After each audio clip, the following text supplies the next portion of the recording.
out in the country, Brendan, we got us a good one today. I went hot and cold. I go a little hot, and then when it gets I get a little colder, it gets a little hotter. What is the name of that coffee place? That's Dunkin' Donuts, dog. Okay, it looked like something Florida. Okay, hey, we got Chris Plank, the Plank Show, KREF radio in Norman, Oak City. Gonna talk some Oklahoma Sooners. What's going on out there in year one with that proud program? Also, Yancy Porter, Rebel Yell Hotline. Rodney Orr, Tider Insider, going to check in with us. And want to say hello to everybody watching and do us a favor. It means money. Subscribe. Hit the subscribe button in the bottom right-hand corner. It is so important to the growth of this show. We are growing. It's a grassroots effort. We've got great viewers, great sponsors. We are here with you Monday through Friday. Sometimes we do a Saturday show on location or whatever, but get pen and paper handy. We want to do a pop-up show like we did. Never know. You never know. And Brendan says, can you be ready in 15? I'm like, sir, I'm ready for duty. Hey, let's make it happen. Get ready. Pen and paper handy because here we come. Great show ahead. All right. So, Rob Brown, you're in Memphis. I'm in Florida, and I'm going to bring this music down a little bit because my little slider bar is a little small here. I was just talking to somebody who was in Memphis, and they were telling me how lovely your weather is there right now, and you have nothing to bitch about anymore because it's great. Perfect. Hey, I'm out here in the hurricanes, and you're up there, and you're in in the Bahamas. It is gorgeous. It's going to be 81 today. It's 53 right now. Sunny skies. Where's Chris Plank, by the way? Where is he located? Because I bet Chris Plank is located in. He's in. We caught him. We caught him. We caught him early. Yeah, Chris is in Norman, which is really, if you look at the city, at the ADI. Chris loves these radio terms. Great job, by the way, on Rebel Yell Hotline last night with Yancy Porter. Those guys loved you. Chuck Roundsville. I was listening, and Chris was talking about the Oklahoma Ole Miss game coming up this weekend, but. Chris, the Norman, Oklahoma City ADI is one big happy family. It's all bled over because downtown Norman to Gaylord Family Stadium is 25-minute drive? From downtown OKC to the same. Probably it's juiced up a little bit, Rob, because in the growth of more Oklahoma, we've developed one of the greatest traffic mind F's on the planet. So so basically what you do is when you're traveling from Oklahoma City to Norman, you sit in traffic around Moore, Oklahoma.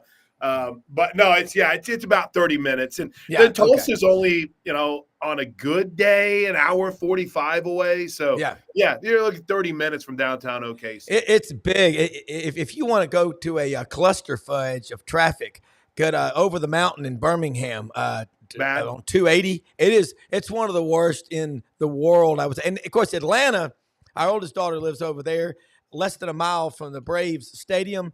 Atlanta can be, Audrey lived there for 10 years. You can be in traffic.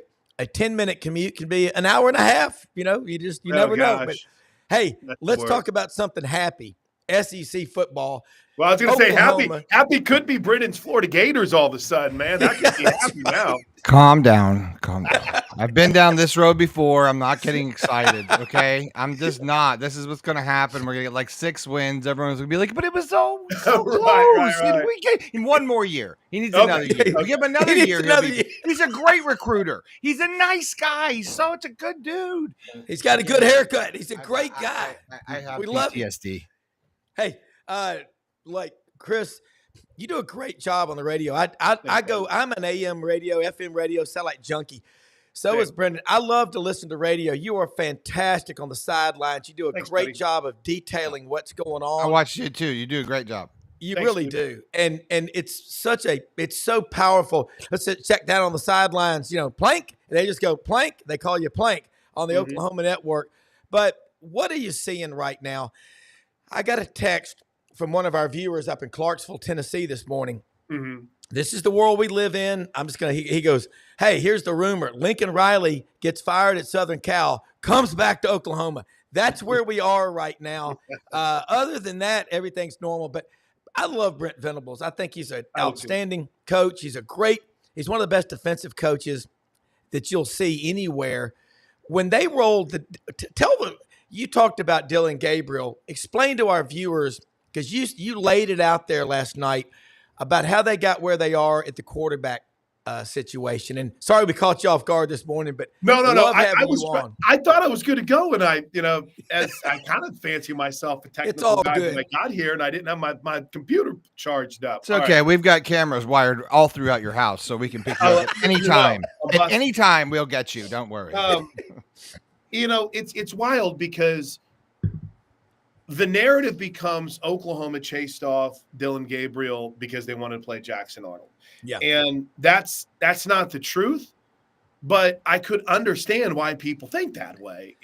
How could you let him get away when Dylan Gabriel's doing what he's doing at Oregon? So, I understand. I think I understand time constraints, but I'll do my best to keep it in a digestible nugget.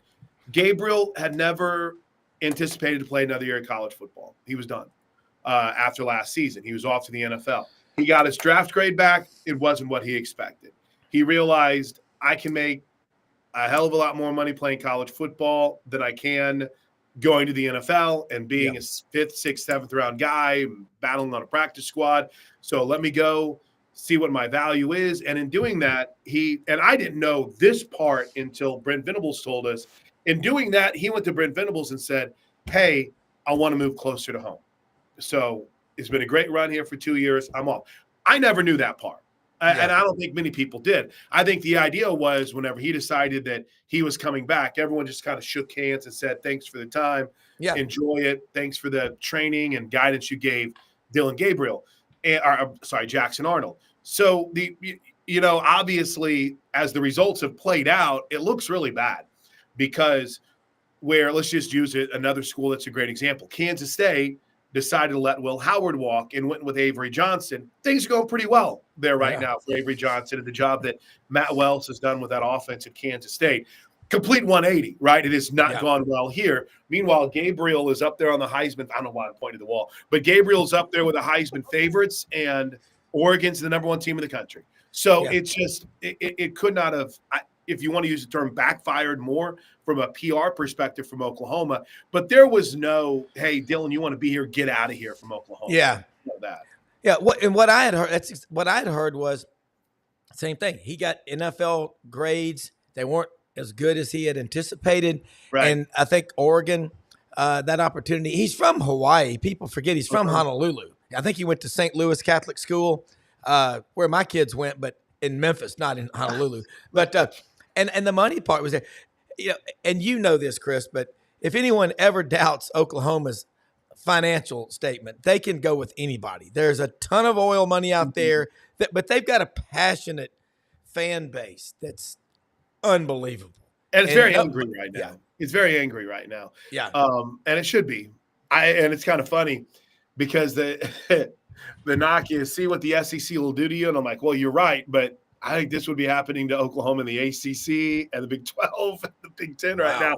They just can't block anyone. I mean, I don't think I've ever seen anything quite like it. And it's not from a lack of an effort. And I don't think it's from a lack of a preparation. It's just they're not very good on the offensive line. I think that their defense is shown to be pretty solid, but then, teams have been able to get out to leads because of turnovers and mistakes. So you haven't really seen on both sides. Can Oklahoma be a team that would be forcing even more turnovers because teams would have to be aggressive and take shots against them?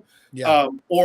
Is it a defense that's been successful because teams really haven't had to do too much against them? So that can even be a question that people can throw up if they want. So there's money there. I think there's a lot of frustration, though, Rob, a lot of loud voices where it's, hey, we want to get offensive linemen and build, but man, these offensive linemen that you guys have brought in, they're not getting it done. I mean, that offensive line is mostly portal. Yeah. I mean, that's what I was going to say. That was the big plus that, early on in the summer was that Oklahoma's the team getting into the portal and going to get bigger offensive and defensive linemen. So sometimes bigger is not better, faster is not better. I think those who don't study the game as much as dorks like we do, don't realize that it's a whole nother inner game within the game when you start getting with the hogs on the front in the front. And when you add the SEC to that and the schemes that they're coming to, you're seeing pro set stuff. Yeah, and you're seeing top 5, top 10, top 15 picks on the opposing team's defensive line. Right. Yeah. You're not getting to go up against Johnny Peppercorn, who's a really good college player, but is never going to play in the NFL. You're going up against dudes who are going to play on Sunday. Here's what's wild to me too. It's made me question everything, Brendan, because it makes me wonder, do you just take your lumps and play the young guys on the offensive line?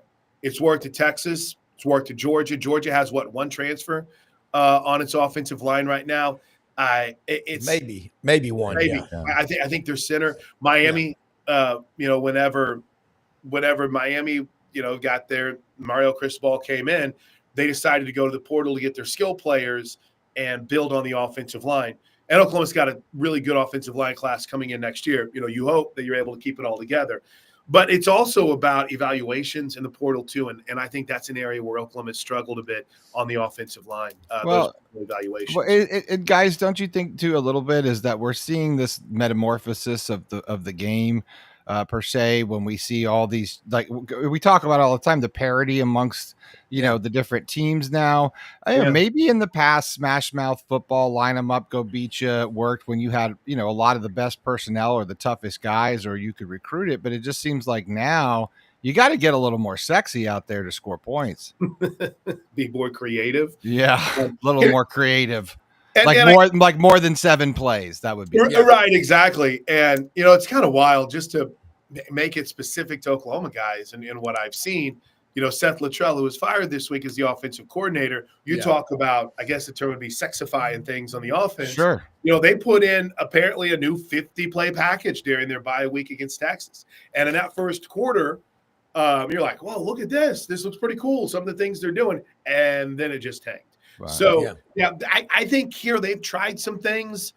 So far, it just hasn't worked. And you got to remember, not saying that anyone hasn't brought this up, but Jeff Lebby's in Mississippi State now, and Oklahoma tried to elevate from within to have a guy run his offense that had his own version of what an offense would look like. So you were trying to mesh something together and keep it internal and make it easy for Jackson Arnold whenever you had, a bunch of people Seth Luttrell essentially learning a new language, and it just made it tough. Well, I remember something like this happening the 1 year Bobby Petrino was at Auburn, 2002. After he left in December to take the Louisville head coaching job, Tuberville hired from within. He took the offensive line coach, Hugh Nall, former Georgia player, and Steve Ensminger, and they called it Nallsminger. And Auburn was a top 5 preseason team, ended up 8-5. The next year they went 13-0. But the point is, when you're talking about Auburn, if you were not when you're talking about Oklahoma a minute ago, if you didn't say you were talking about Oklahoma, you'd be talking about Auburn. It's the exact same thing. You cannot go to the secondhand store and and build an offensive line. And I'm looking at like Brendan's term, duct tape and baling wire to hold these together. I'm with you. Look, the Nebraska model in the day was unlike anything I've ever seen. Dean Steinkuhler, Dan Kroger, Dave Remington. He ain't gonna be on the front of GQ or anything, but he was a great offensive lineman. I remember watching him in college in the press box. Their offensive line was so powerful. I thought they were offsides every play. That's when you've seen something that's otherworldly. But no, they weren't. But never. But you know what, Chris? I think you're right. I would go with the freshmen and build for the future because the portal's good for a few skill players. But Kirby's just like Dabo. As Ellis Johnson talked about that with us yesterday. His son's on the team at Clemson, and he knows Dabo very well. They're very similar. Maybe take 5 or 6 guys a year in the portal. How many did Oklahoma take, and how many are they averaging? Well, Brent wants to average taking 5 or 6. Okay. His first year in was a massive number. I want to say close to 16. Yeah. Off the top of my head, I think it was 14 and maybe 10 for this season, maybe. That's where Brent wants to be. And I think that's where a majority of college football coaches want to be. I agree with that. Here's the problem, though, that they face. And Brendan, you can probably speak to this better than anyone.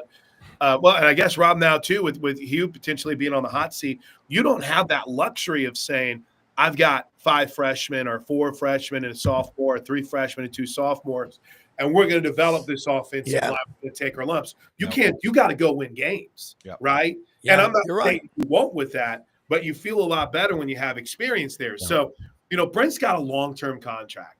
And, Joe Castiglione on the athletic director at Oklahoma, I think anticipated struggles. Now, not like this.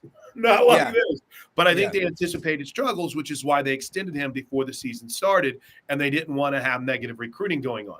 The problem is now with the embarrassment of the last few weeks and no fix in sight for the offense, it leads you to believe, guys, that clock is ticking now.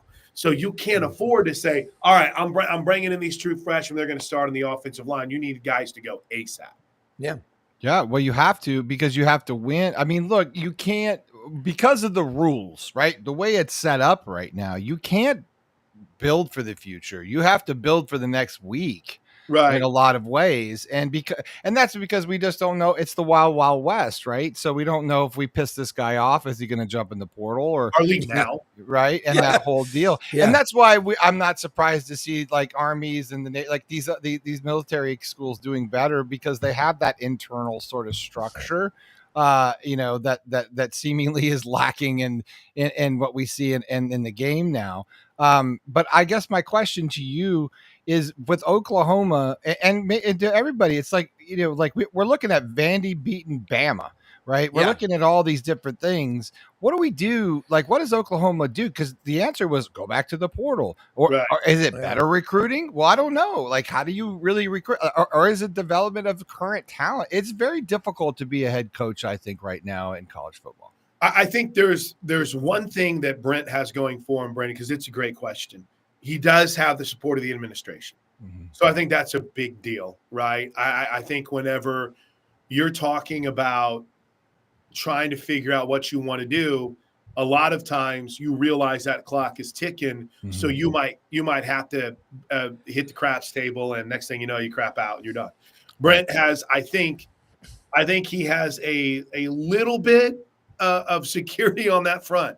But that's the great question. I don't know. You look, Illinois' got a portal offensive lineman that Oklahoma was in on that's having a really good year. You watch Kennard from Georgia Tech, or from South Carolina. Yeah. He was a Georgia Tech transfer, right? I mean, it's just you hit these home runs out of the portal, and then you look, again, I'm not picking on the kid or my beloved Sooners, but Spencer Brown was supposed to be one of the top guys out of the portal, Michigan State right tackle, and he's not very good.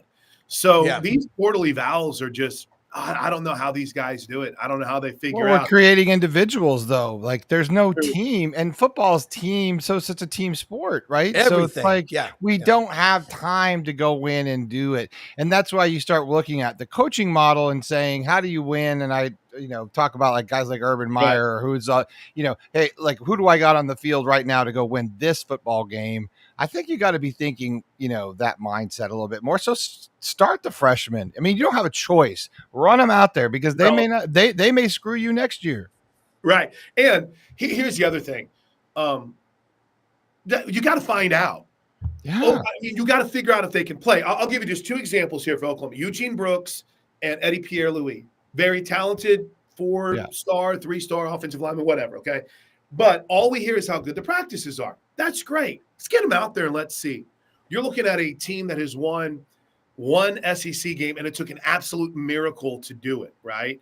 So to me personally, I'm with you, man. Get those young guys out there, and not just on the offensive line. Let's see it wide receiver. Let's see it tight end. Quarterback, DJ Lagway. I mean, well, you're seeing seeing it right now. And look at the difference, because the locker room gets divided on certain guys, right? Yeah, and this guy can win and this guy can't. You've got Lagway. We've got the debate between Hawkins and Jackson Arnold right now. Yeah. Right.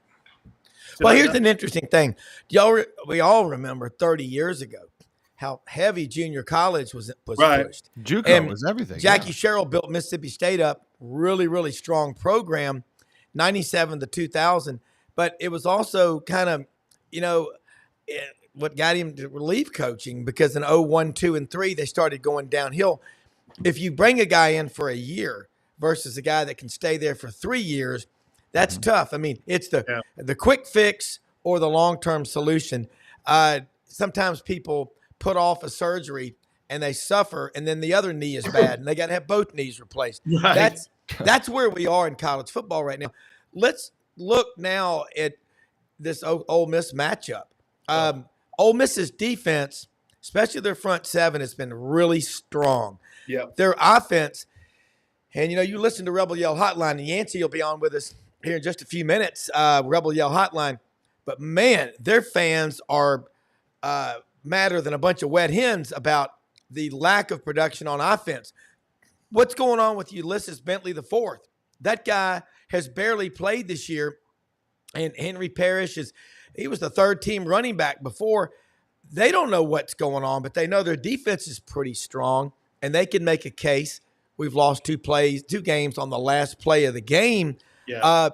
But this is a loser leaves town match. This is, Vince McMahon might be the PA announcer, but for Ole Miss it is.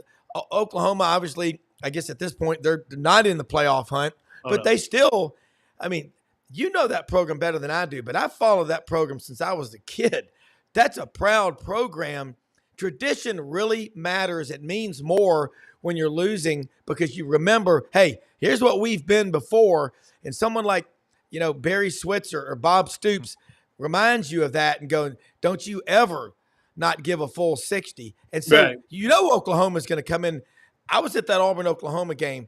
You can just feel the pride. You can see it, and they travel well too. Yeah.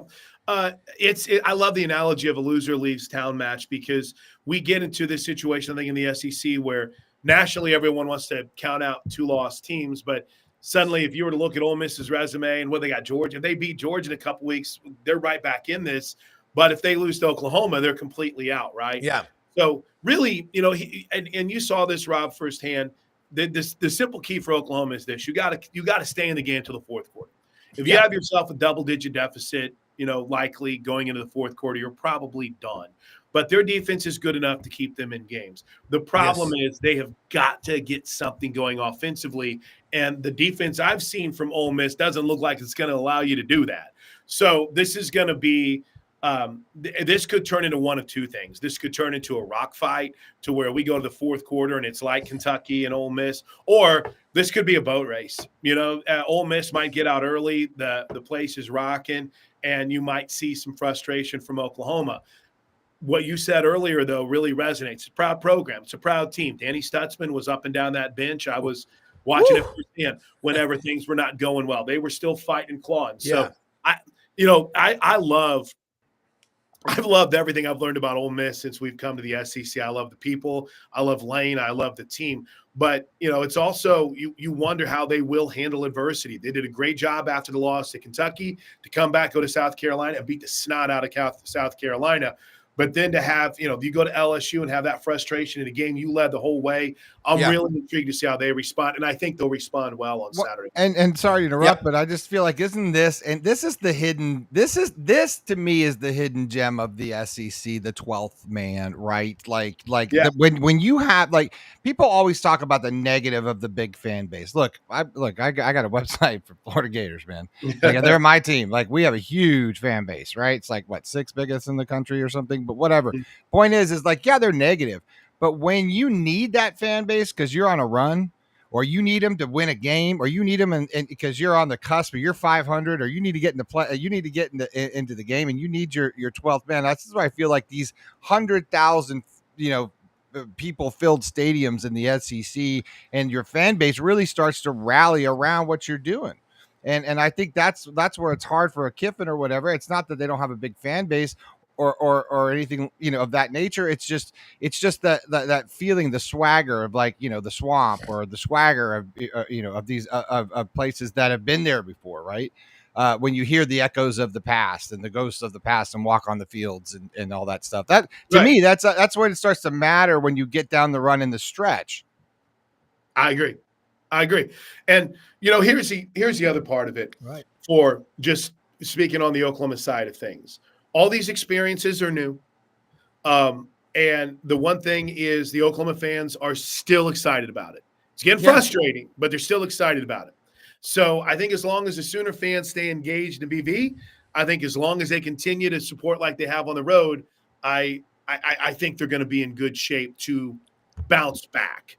We have to abuse you completely in the SEC to make you feel good. It is complete and total child abuse here. You're going to have to. I hear what you're saying. You're 100% right. And listen, I don't know how closely Yancy is to jumping on, but Brendan, Rob, here's the thing that has sucked the most about this for Oklahoma fans is that in the end, everyone was right. Everyone was right. All the stuff they said about you, they were right now. Oh, your offensive line won't be able to handle the SEC. Oh, you better be prepared in the SEC because you're going to get your head kicked in. And the whole way, Oklahoma's like, no, we got Bill Beanbo. We're going to be fine on the offensive line. We got Jackson Arnold. We're going to be good. We're built for this. And so far, it's been what everyone said, right? And not what we felt. And I think that's what has sucked the most about it because you're having to sit there and just be like, yeah, you guys are right. We'll see if we can't bounce back from this. Because you scratch your head and you're like, shit, I thought we got bigger on offense. I thought we did this. I thought we went and got guys. I thought we did this. And here we are now. And all of a sudden, Bama's losing to Vandy. Dogs and cats are sleeping together. Fire and brimstone falling from the sky. I mean, it's crazy. But that's the way it is. And now we're talking about Vandy. And no one had that on their bingo card, even of the best of the best of the best. And and I think that is the SEC. That's what you just never know. It's like the Bermuda Triangle of college football. Well, and you know it's crazy, Chris. Along those lines, Vandy never trailed against Alabama.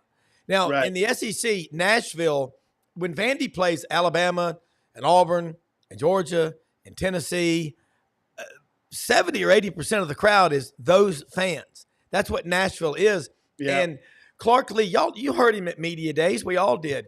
Everybody in that football building has been brought in by this staff, and they've all signed up for what we believe in. That's a big difference. That losing toxic culture, you can't have anything to do with it. But Oklahoma has a lot of guys like Danny Stutzman, who's like Rip on Yellowstone, okay? He's just a bad son of a – I mean, you know that. I mean, he's just – and Bowman, your safety, good God. Tough dude. Oklahoma has a brand, and the Wall Street Journal ranked the brands in the SEC 3 years ago when it announced that Texas and OU would join the SEC. Texas was at $1.18 billion, Alabama $1 billion, $8 million, and then it was Georgia $982 million, Oklahoma, $921 million, and Auburn at $872 million. Those brands have gone up since then, but there's just a lot of power and appeal. And when you go down to Oxford, and Yancy's going to be on with us in just a moment, and I know you got to get going, but one thing is you're playing the 11 o'clock game. Right. And that always seems to favor the visiting team. I know, and I hate the 11 o'clock game. Yeah, and the Ole Miss fans will not have eaten enough or had enough to drink. It's a tough still game. Hungover or just not gone to bed yet. Hadn't gone to bed. And it's if you jump on them early on any team, I mean, but we call this the timeout game, having raised 3 kids. Like go to timeout before I knock the hell out of you. But it's going to be a wild atmosphere because Oklahoma is just one of those. Again, the 70-year-old yet unseen photos of Marilyn Monroe in a bikini. Oklahoma is one of those programs that people look at like, wow, the Sooners are here. Y'all are they're gonna be jacked up for you. Where are you staying? Memphis or Oxford? We're staying in Memphis, and 11 a.m. games is kind of funny. It's one of the reasons why Oklahoma got tired of the Big 12. They would always put you in that big noon kick slot. It sucks. Oh, it's horrible. But it's the best thing in the world when you're on the road. It really is. It is because you're already in bed, no distractions. Awesome. Your team's already there. Yeah. Now, will Oklahoma stay in Memphis and then bust down to Oxford probably? That's my understanding. Yeah. We, as a radio crew, are staying in Memphis, and we usually stay with the team. Yes. So it's my understanding that we're staying there. Here's Yancy on here right now. We'll let him talk to you real quick. I know you got a show at 9 on KREF Radio. And Yancy, a great segment last night with Chris Plank. I introduced y'all, but that was awesome. But we're talking about the 11 a.m. game in Oxford. You don't like it if you're the home team, but if you're the visiting team, you like it. Let's talk about the Sooners and the Rebels matchup. Loser shade. It's a hair match. Yes, kind of a buzzkill at 11 a.m. I know that the Oklahoma fans are really excited about, coming to Oxford, and they put out something in the newspaper about a month ago they were expecting over 250,000 people in for the event, and then Ole Miss is obviously had a disappointing start to the season. Oklahoma as well, and then with the 11 a.m. kickoff, I mean, it'll still be packed, it'll still be loud, but the atmosphere will not be the same at 11 a.m. That is for sure. Chris, you talked about those 11 a.m. games you had to suffer through in the Big 12.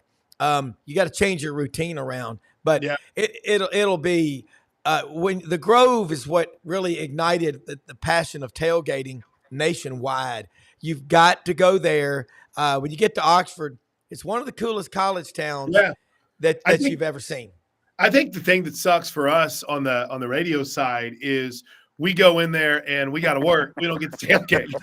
we don't get my buddy Toby Rowland always jokes about it. He says there'll be people that say they come by the tailgate, come by this, and it's very rare. We have a 3-hour pregame show now. So for 11 a.m., we'll probably get there at about and then we have a local show that we do an hour before that. So we're on 4 hours before the game. Good Lord! I think this is one of those where you kind of buck tradition. You got to get out there and experience it because, as Yancy said, this was one of those trips that everyone had they had circled. They'd said, "This is where I want to go. I want to experience that," because we don't know what the schedule is going to look like, but you would think at the very least, maybe 4 more years before Oklahoma's going to have an opportunity to go back to Ole Miss and the Grove. Yeah. So I think they'll travel well despite how Oklahoma's played. I really do. I think it's going to be fun. They're going to travel, Chris. People on my street were getting $30,000 for the weekend for 2-night rentals. So the Oklahoma fans are going to be traveling. I can promise you that. $15,000 a night is pretty steep. I'll sleep on the street in a sleeping bag if you'll. I tried to get my wife, but she does not want any strangers in her house. But I was like, "Come on, Kate, come on, strangers, come on, stranger danger." I mean, just absurd price. This is the most expensive pricing. Texas was, back in 2014, I think. Yeah. That kind of tipped the rates in Oxford, but this one beats the Texas in 2014 for sure. Wow. Yeah. I hope Oklahoma plays up to it, man. I hope that they can give all those fans that are spending that kind of money the type of game that they anticipate or they want. I'll put that in perspective. I've got friends that go down to Augusta for the week of the Masters, and they pay $50,000 a week to rent a house down there. Yeah, $50,000 for the week. Oxford, the Masters, OU, Ole Miss. Holy shnikes! Hey, you want breakfast? You know where you got to go? Hey, where does he need to go for breakfast Saturday morning? There are 2 places. You can go to the Beacon, which has got incredible breakfast. Or go to Bim Bam on Jackson Avenue. This one right here, that's my friend's daughter owns that. Burgers and breakfast. They've got a big breakfast. You can get you an M16 at the Beacon or at Bim Bam. An M16 is a meat and 16 sides. The problem with breakfast on Saturday morning is that you'll have to wait there to game time to get in. It will be absolute. Because they don't do reservations because they don't want to cut fans out. So it will be mayhem. It's already starting to get crowded in Oxford on a Monday. So it's going to be, like I said, they were expecting over 250,000 people in for the event. So it's going to be very, very crowded. Good. Yeah. Well, it's an unbelievable. Is there anything better than college football, Chris? No. Road trips for you? Yeah, and it's funny because we will road trip. We only get a certain number of seats on the plane, so we're getting a road trip through, and we're excited about that. Hope, like you said, hope there's a lot of Sooner fans. Sounds like there's going to be that make the trip. And I think Yancy, I mean, I got to jump off here, but I want to pose a question to Yancy real quick. What you were talking about, or the guys last night, and y'all were talking about the frustrations on offense. Can you help me better understand where you feel like the genesis are and why they're having so many issues offensively right now? at Ole Miss? Well, I think a lot of it has to do, with they've had four offensive line starters out for the SEC games. They kind of all got hurt at one time in the non-conference schedule, and that hasn't given Dart much time to throw the ball. And for some strange reason, most of their plays have been slow developing 50-yard passes, and so they're kind of like pouring gas on the fire there, instead of doing quick hitters, some bubble screens, some tight end slants, and things in that nature. They're doing long developing plays, and it's just kind of feeding into their weakness right now. Now, the good news for Ole Miss is all four of those offensive linemen are coming back from during this bye week.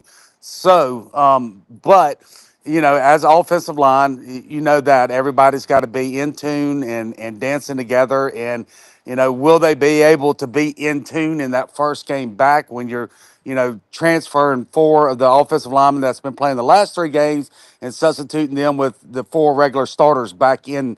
I don't know. We'll see. I would expect Ole Miss to be kind of rusty because of that in the first quarter. And, everything from this game, from Ole Miss's perspective, is getting that offensive back. You returned 10 out of your 11 starters, a third-year quarterback that was, supposed to have been, a Heisman finalist and candidate there, and none of it makes sense. And then lastly, just their star running back Bentley doesn't get his first carries of the year into the LSU game, and nobody can understand that. And what does he do in the first game that they give him a chance back? He averages over 10 yards a carry, Yeah. runs for 100 and some plus yards. And, the guys that were playing in front of him averaged 2.3 yards a carry against LSU. So that is a mystery that I don't know if Lane will ever tell the story about what happened there.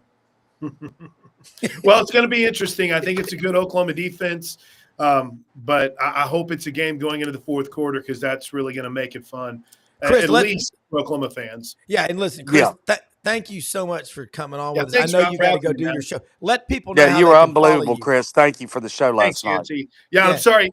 This is the dumbest thing. My phone only works on speakerphone, but I learned about this thing that's called like you can do your microphone where it's like it's directional thing. So it's made all the difference in the world. Hey, we do Sooner Radio all day, 6 a to 6 p on kref.com. And again, you can search on the Varsity app for Oklahoma Sooners, Rob, and you can find our Sooner Radio network, man. Love you guys. Thanks for having me on, man. Hey, we'll do Thank it you, again Chris. soon. Have a safe trip to Oxford. All right, All right. Chris See you, Plank, Yancy. Boomer You Sooner. too. Call me, Chris. Boomer Sooner Network. And, golly, Yancy, I was driving back last night listening to Rebel Yell Hotline. I love that chemistry. You got you and Chuck, Gary Darby, and then Harry Harrison comes on from, I don't know, he's somewhere over in the Delta, it sounds like. And he was talking about, I was over at my sister's birthday party, and with the sound turned down, I'm like, nobody has a birthday party during game time or weddings. I mean, why do people get married during football season? Are you out of your mind? That's what June is for. Well, late June, once we get past the College World Series, I'll give you late June to about the middle of July, and then SEC Media Days start. You got a 6-week window to try to get married then out of respect to other people. You know what I'm saying? But I love the Rebel Yell Hotline. Catch it Monday nights, 6 p.m., Sports 56, WHBQ Memphis, and Super Talk Mississippi. Lots of great content, lots of talk. And you broke it down last night. I could tell in y'all's voices collectively the frustration about the offense with all the weapons you had. And I'm with you. Ulysses Bentley the fourth, one of the best names. I just love that name, Ulysses Bentley the fourth. He's averaging his first carry against LSU was like what, a 50-yard touchdown. 50-yarder. Yeah. Yeah. On fourth And and 3. he ran through tackles. Yeah. He's a legit all SEC running back if he could get enough carries. What's the minimum number of carries you got to have to qualify? Well, if he doesn't become the feature back starting from this point on, I don't know what's going to happen. I mean, like I said last night on the show, I don't think, not even the NCAA investigations have I seen the Ole Miss fan base collectively this angry right now. Yeah, I mean, it's just everywhere you go. That's all everybody's talking about. I mean, it's like blood coming out of their mouth when you hear them speak about Ole Miss. People are mad, and it's not. It's because you lose two games you feel like you should have won handily, and especially the Kentucky game, the LSU, you probably should have won a lot more than you should against Kentucky. But then you see how Kentucky, gets beat the next 2 weeks after Ole Miss, and it's just I don't know. But here's the deal. The whole goal for the year was to get into the playoffs. It's not who cares if you're a 5 seed, 8 seed, 12 seed for any team. It's about making the playoffs, getting into the show. We all see in the NFL every year, and we see these wild card teams that are 9-8, and they get in and they go on a run and they win the Super Bowl. We see it in the MLB every year. Teams that are barely over 500, they get in, and it's who's hottest at the end of the year, right? So it's all there in front of them. If they win out, they're going to get in the playoffs. If they lose the game, there's about a 95% chance they don't make it. So it's the playoffs have officially started for Ole Miss. They've had 2 weeks now. They get their 4 offensive linemen back. They get their star defensive end back. Their star running back was let out of the jailhouse against LSU and Bentley. There's no excuses. There's no excuses. This team should not be where they are, but they are. Well, you know what it is, Yancy? In the SEC, everybody, Rodney Orr joins us now from Tider Insider. It's only $48 a year since 1996. The era of greatness began in Tuscaloosa. The forums, the discussions, the information that Rodney Orr puts out, unmatched anywhere. And Tuesday nights at 6:30 in the p.m., that's the evening, folks. He and Gary Harris put on a great show called Tider Insider TV, a 30-minute show packed with 22 minutes of content and 8 minutes of great sponsors. Got to have them. Love them. They cover it all, man. So, hey, where do we start? We got the Ole Miss fans, Yancy, I didn't mean to cut you off, talking about their frustration with the offense. And then you look at the Alabama fans right now that, albeit for a hell of an ending to the South Carolina game, hard to believe this could have been a third straight loss. But then again, had they lost to South Carolina, they probably would have come out on with their hair on fire against Tennessee. At least that's the logic that I see. But Rodney, make some sense out of it right now, if that is possible. Well, I mean, I think it's just like what we've been talking about. I mean, a lot of mistakes, a lot of self-inflicted wounds, like I call them avoidable miscues. These types of things continue to hurt Alabama. Tennessee deserved to win the game. I mean, you could tell in the fourth quarter that they were the team that was kind of taking control.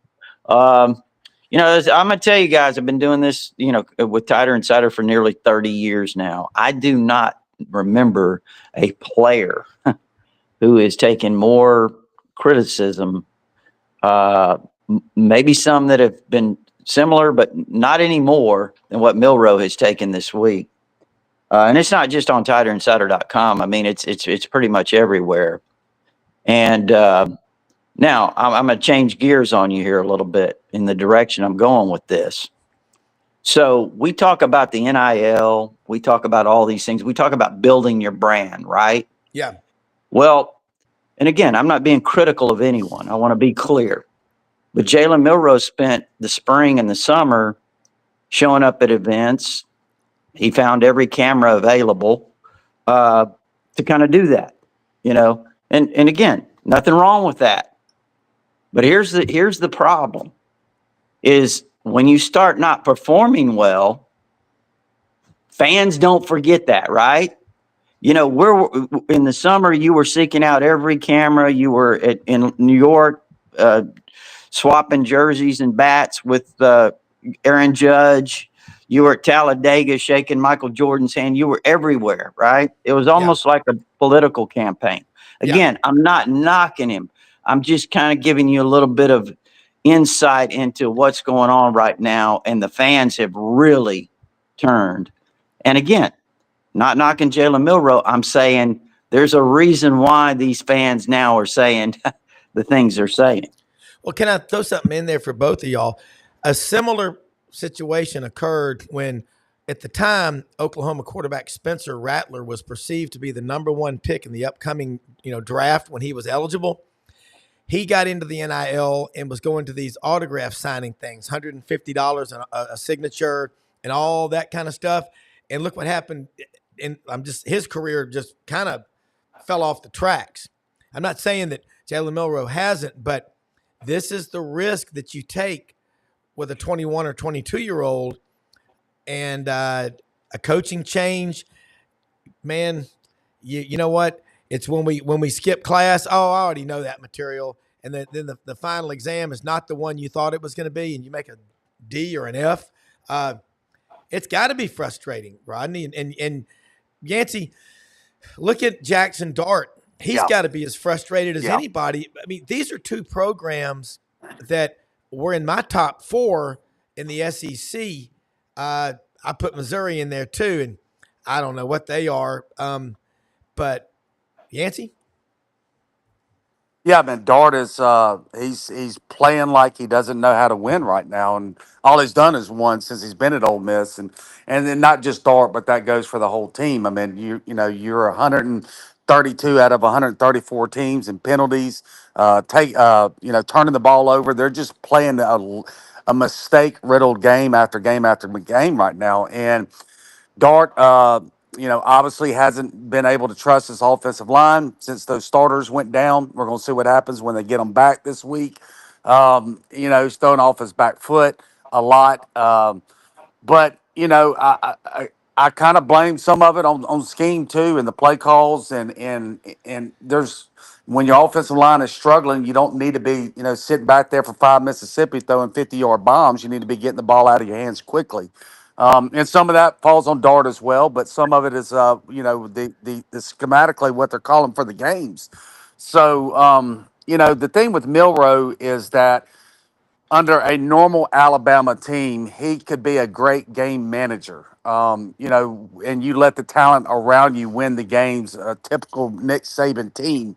But Alabama has too many cheats in the armor right now, and they need Milroe to be kind of like what Ole Miss normally relies on, right? They got cheats around in the armor on offense and defense, and you got a quarterback that tries to carry the team.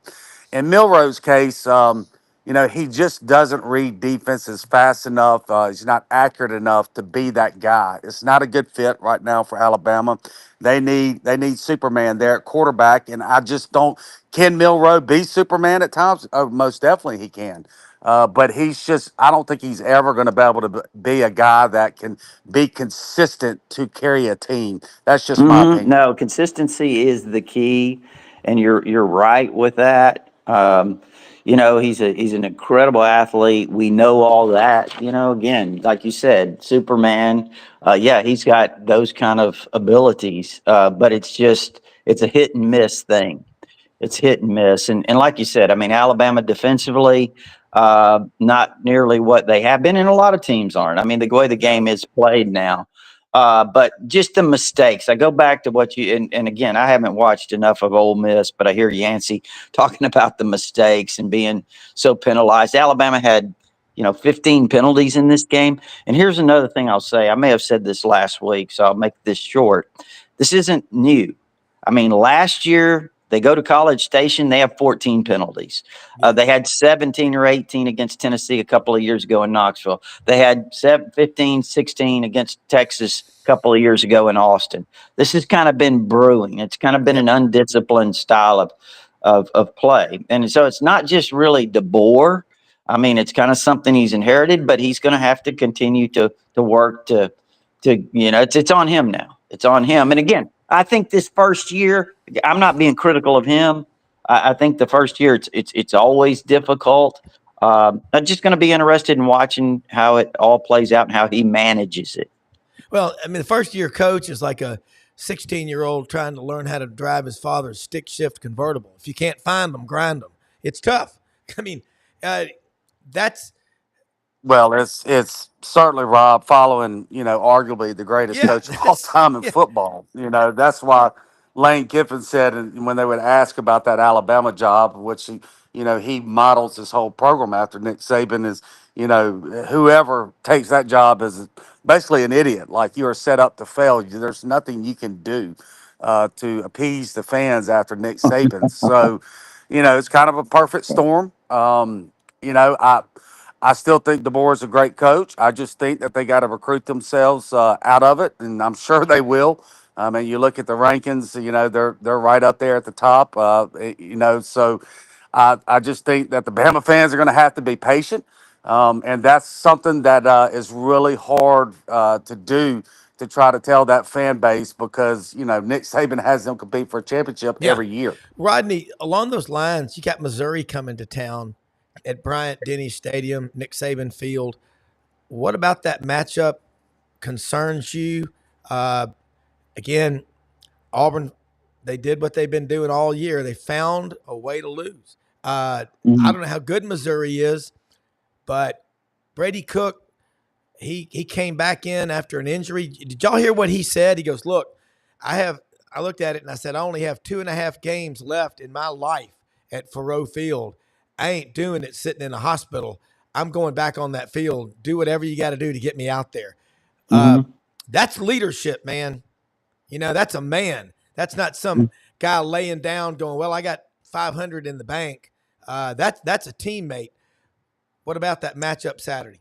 Well, I mean, I think it's, I don't understand what the line is exactly, or why it's what it is. What is it? 13 and a half, 14 last time I saw. Is that right, Rob? Do you know? I have not Okay. seen. It's Yancy, a have you bigger seen the line. line? It's a bigger line. I have not. I I have get it the is. not. lines. Yeah. I think it's something like that. Now, this thing changes. I see it posted on Tighter Insider, and Yeah. Yeah. I should not take it as gospel. No, but I mean, but but that's yeah, weird. I think that might be it. But anyway, regardless, I really think that Missouri comes in, a lot of momentum. The way they came back in that game, Brady Cook, like you said, he goes in, doesn't look like he's going to play the rest of the game, comes back out, rallies them. They've got a lot of momentum. I think Drinkwitz has done a great job there. They've got some skilled people. Burden is one of the top receivers in the country. Alabama's got numerous injuries in the secondary. Sabb is probably out for a while. Zabian Brown has been injured. Devontae Smith has been injured. I'm probably missing somebody. They're going to play a lot of guys. They don't have the depth that they had. It's one reason why they've been playing a lot of guys this year in the event something happened. So they're kind of down in the secondary, but not just that. I mean, it's a really disappointing loss, at Tennessee. This is a real gut check. This is what I posted in my Sunday thoughts. This is a real gut check for this Alabama team. And I think it's going to be a real challenge. I do too. And I'm going to tell you, I just saw this. I looked it up. Alabama is a 13.5-point favorite against Missouri, according to the lines at FanDuel Sportsbook. FanDuel has set the total at 56.5 points for the game. Now, what was the jersey number of former Alabama wide receiver Isaiah Bond? At Alabama, he was 17. Okay, I need to know because I'm going to get a Halloween costume. I'm going to dress as Isaiah Bond and knock on all my Auburn friends' doors. I mean, here's what I was going to say. I think that's what Alabama's missing, though, is Yancy. I think you would agree, not having Isaiah Bond and Caleb Downs and some other guys that left because my God. What do you have on each side of the line of scrimmage, gentlemen? 2 or 3 difference makers. You got to have them. And damn it, the Tennessee-Alabama game, here's the thing. Like Gary Harris said it 2 years ago after the loss in Knoxville. He said, Rob, under the Nick Saban era, when Alabama loses, it's an epic event. So it's not like, and even the Vandy game, that one, they never led, though. That was what was so strange about that. But Alabama now, you wonder how they're going to react. Who are the leaders on Alabama and Yancy? Who are the leaders on Ole Miss? I'll start with Rodney. Well, that's a great question. Offensively, I don't know. I don't know that there is anyone. I mean, I'm sure people would say, well, Milroe. I mean, again, you talking about real leadership. Yeah. We're gonna find out. We're going into this game where we're gonna find out. Defensively, I mean, I would say kind of the same thing. You mentioned all the players that Alabama lost. You mentioned Downs. What about McKinstry could have come back. And again, I understand Yep. made a great decision, but McKinstry left early. Terry and Arnold left early. And then guess what? The guy they were hoping was going to step up and replace one of those guys, they thought he had first round potential. Trey Amos, he bolts for Ole Miss. So you lost your top three corners. I mean, and then you lost this great safety. I mean, it's been rough. That's not to mention you lost Dallas Turner. You lost Chris Braswell. You lost guys. So it's there's a lot defensively, but you're asking about leadership, and I'm just telling you, I don't know that there is any out there right now. Yancy? Yeah, that's great. That's great Yes, points Corey. there. At Ole Miss, undoubtedly, it's Dart on offense and JJ Piggy's on defense. Those are your two, your two alpha males. Those undoubtedly are the leaders. I'm sure it makes it tough on Dart right now when he's playing. Let's be blunt, his worst football of his career right now. So, we'll see. Again. They got 4 of their offensive line starters back this week. All happened at one time during the bye week. They've missed all the SEC games to date, and they get their star defensive end back. And so I think it's going to. The only question mark really on offense is nobody really knows the extent of Trey Harris's injury. So that's really the only question mark going into the Oklahoma game. So bottom line is you can't win with a team full of betas. You got to have those alpha males. And then you got to have an alpha coach. Start with you, Yancy. Lane Kiffin, you can only get so upset with what's going on the offense before people got to step up and make plays. What's your gut prediction on Ole Miss and Oklahoma Saturday? What do you think is going to happen?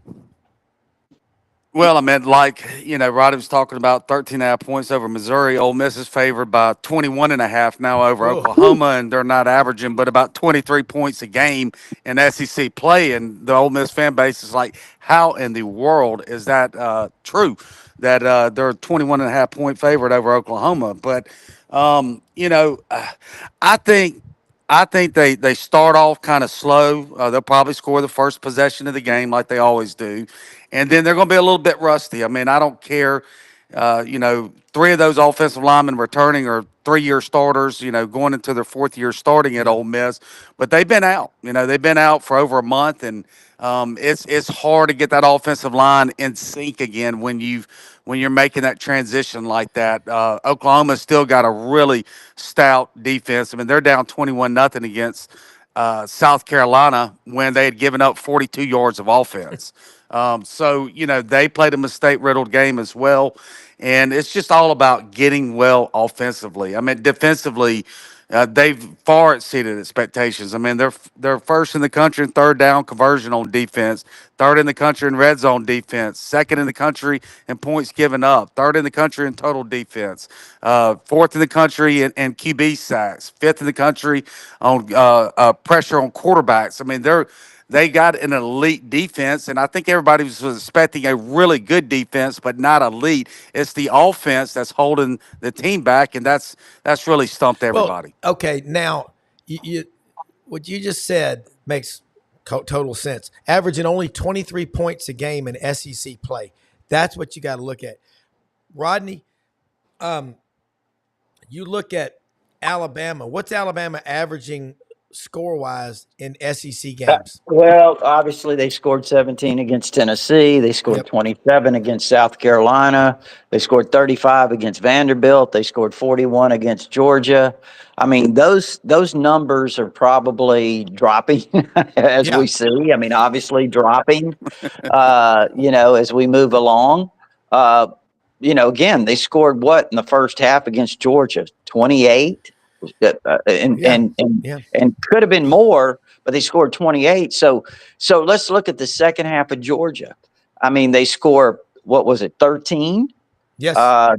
Okay, so they scored 13 in the second half against Georgia, which really against Georgia, that's still pretty good. Yeah. But okay, so let's take Vandy out of the mix, and again, I think they've struggled. I mean, they didn't struggle against Vandy. They scored two per possession minute. They scored 2 points per minute. Okay. All right. But they're not sound offensively right now. They're not. So if we want to look forward to this Missouri game, just real quick, like Yancy kind of summarized for Oklahoma and Ole Miss. Look, I could see Alabama coming out and playing well, and initially and all this stuff. I just don't think this team is. I don't sense that they have what it takes to really turn the corner. A lot of mistakes, a lot of things. It wouldn't surprise me if Alabama wins a close one, but then again, it wouldn't surprise me if they didn't, to be quite honest with you. That's the new SEC. Here's some interesting stats. Alabama has defeated Georgia in 9 of their last 10 matchups. Georgia, Texas. I was so adamant that Georgia would beat Texas, and most people thought I was crazy. Well, that's, I hear that a lot. But I was like, Georgia's going to kill them. Well, Texas was 2 of 15 on third down conversions against Georgia. Texas was 1 of 5 on fourth down conversions against Georgia.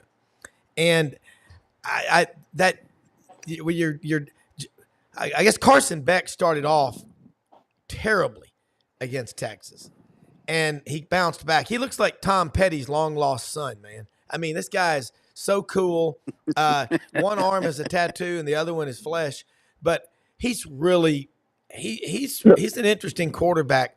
But both of y'all, I mean, I have not heard it put so well. Both of y'all painted such a accurate picture of what I think's going on with Ole Miss and Alabama. And I think both games will be completely different than what people think. Ole Miss, a 21.5. Who would have thought we'd be talking about Ole Miss as a 21.5 point favorite against Oklahoma? And when they're struggling like that, it's unbelievable. And you look at, you're talking about Ewers. Wow. I mean, he was obviously scared to death by that second half. He didn't want any part of that Georgia defense. He went throwing on his back foot. He was running backwards throwing the ball in that second half. He did not want to be hit again. And you look at going into the season, all the talk was about Ewers. It was about Beck. It was about Jalen Milroe, and it was about Dart nationally. Those were your 4 head honchos for the Heisman, and all 4 of them are just not having a good season. So it's that's what makes football so fun, though, right? I'll say this real quickly. That again, I thought the Georgia-Texas game, would Sark devise a way. I mean, he was really successful against Kirby in that game they had when Sark was OC here at Alabama. Of course, different teams, but Sark is so good at scheming, play calling, and all this type of thing. Here's part of the thing. This is what I really thought. Texas got physicaled. They got popped.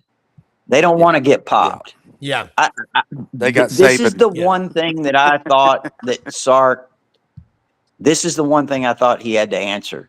Is this still a soft program? And when I say soft, they're really good, but this isn't TCU. This isn't Texas Tech. You're playing in the SEC now. This is a grind. Can you withstand that week in and week out, that physical? And Texas didn't want any part of it. Now, here's the thing. No. Ewers is the perfect quarterback for Kirby to defend. He doesn't really threaten them with his feet.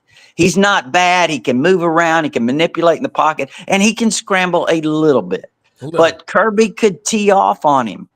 Kirby was worried about Milroe's feet, right? He got burned with Milroe's feet. Yeah. That's the quarterback that can really hurt Kirby. So Ewers was the kind of guy that Kirby likes to go against more in terms of more of a stationary guy. Yeah, is it just me, or if either of y'all seen the new Dr. Pepper commercial with Quinn Ewers on there, and he's talking about like a backup, and he says, backup that has great hair and a lot of famous relatives. Is there a little bit of a problem maybe with Arch? I mean, more than we want to give thought. Well, they to. got after him pretty good too when he was in there. He didn't want anything to. Yeah. No. I looked at him Yeah. on the sideline, and that he kind of he had a funny look on his face too. Yeah, no, he didn't want any part. It reminded me very similar of the Georgia Ole Miss game last year. Ole Miss was a great team and a playoff team, under these current format, but they were not a true national contender. They weren't physical enough, and that's the same goes with Texas. There's no way you can change that by season's end. They are who they are, and they're not a national championship contender. Texas, no way, no how. I did not have Texas in my top 4 preseason. I think they're good. They're really good, but Really good. They're top 5, top 8, but they're not. They're not top 2, 3 What by I any saw means. with Georgia over there was men against boys. I mean, it was that big of a difference. And say what you want about Kirby Smart, but that's what you want your coach to be, is that I believe in you. I don't care what everybody says about you. I believe in you. And the reason y'all just said it, the reason I picked Georgia to beat Texas was I said they're going to go out there and play a full 60 and just be relentless. And Texas has not had to go a full 60 all season long. It's not to say that you're discrediting Georgia if you say Texas hadn't played anybody, but 90% of that was Georgia in that victory the other night. So it was crazy. Look, we got to wrap it up. How about Texas Vanderbilt this Saturday? That's what they got to go to Nashville. You never know, right? Rodney. Well, look, there's one thing we learned last weekend is that Georgia is still the top dog. If Georgia gets in the playoffs last year, there's no doubt in my mind they win it all. They've been the best team for years now, and they still are. They've separated themselves from everybody else. It's scary. Look, Rodney Orr, let them know how they can follow you. Yancy, you do the same, and then we'll say something about our sponsors and get out of here. But start us off, Rodney. It's TiderInsider.com. It's only $48 a year if you're an Alabama fan. You can get instant access right now with your credit card, or there is an address there to send a check. And that gives you all our premium information, my Sunday thoughts and all of that, but also our all sports forum. Let me tell you, it's been wild. Our community of Alabama fans there. I can imagine. It is not for the weak of heart, trust me. Well, as we said. Yeah, the only coach who could follow Nick Saban would have been Kirby, right? So. That's the only one that could have truly followed Nick Saban there. And it's just at Yancy Porter. That's it. If you want to follow me anywhere, or a Rebel Yell hotline can be listened throughout the state of Mississippi and Tennessee. Thank you, guys. Thank you both so much, and we'll see you next week, man. And let me say this before, as y'all check out and get on with your day, about our sponsors. Great ones like Landers Ford, Memphis.com. Landers Ford, proud to have them as a sponsor. They are open Monday through Saturday, 8 a.m. to 7 p.m. Service department, 8 a.m. to 6 p.m. Located out there in Collierville at the corner of Poplar and Houston Levee. Have a huge inventory, cars, trucks, and SUVs, pre-owned as well. They have a large buying group, and they can deliver vehicles anywhere you are.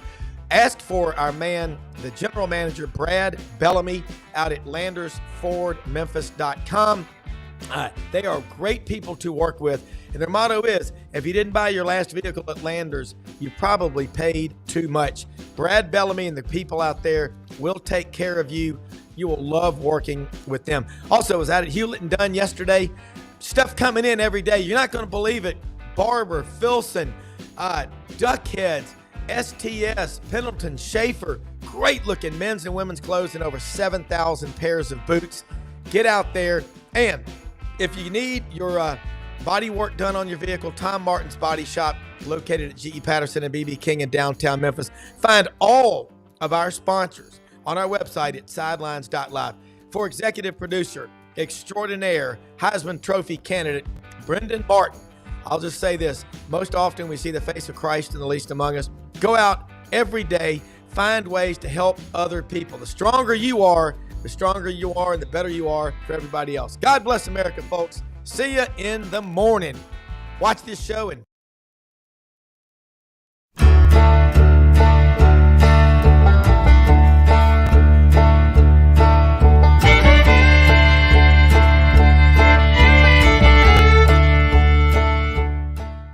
In a perfect world, you'd set a health goal and results would happen overnight.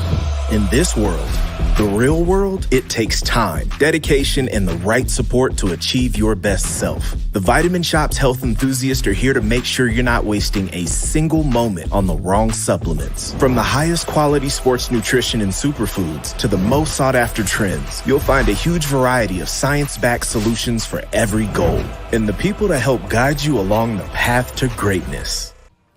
Unbelievably, every 2 minutes in our communities, a child is either bought or sold for sex. I am Ari Dickey, board member for the Nashville Anti-Human Trafficking Coalition. Join me and millions of others in our fight against human trafficking and for its victims by helping to educate the most vulnerable among us, our middle and high school students. Go to nhtcoalition.org, become a partner, and help keep our families safe, because none of God's children are for sale.